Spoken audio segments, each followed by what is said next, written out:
Many people find it tricky to fry foods because of the high temperature that needs to be used. It can also become difficult if you can't control the frying oil from spattering on your hands and body.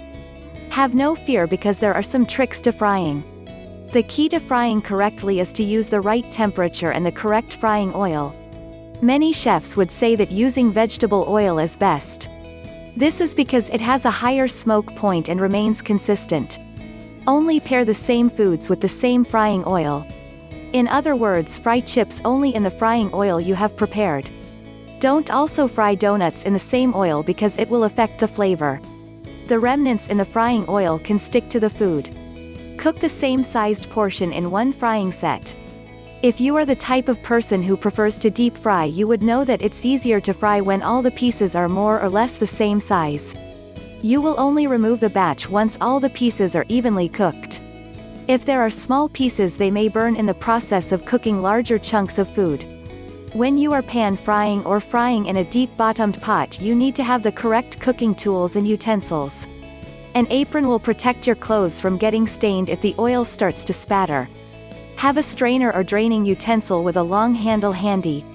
This is a good idea because your hands won't be so close to the hot oil in case of spatter. The best utensil to use for frying is a slotted spoon or spider spoon. Gently place the food into the pot, pan or fryer. Throwing it in will cause an eruption of sizzling oil that could hurt your hands and face.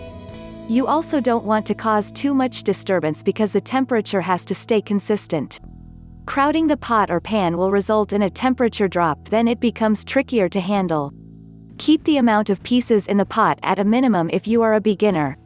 You also have to keep calm when cooking in this style. Too much panicking will distract you from the quickly cooking food. In addition, don't overuse frying oil. After 2 to 3 uses, the oil needs to be thrown out because it goes bad eventually. The correct way to serve your freshly fried food is to make sure that excess oil gets drained from the pieces. Too much oil that remains on the food softens the crispiness that was intended. It also isn't pleasant to take a bite and just have oil dripping all over the place. Place a serviette layer at the bottom of a bowl, then remove the food from the frying oil and allow the serviettes to absorb the excess oil.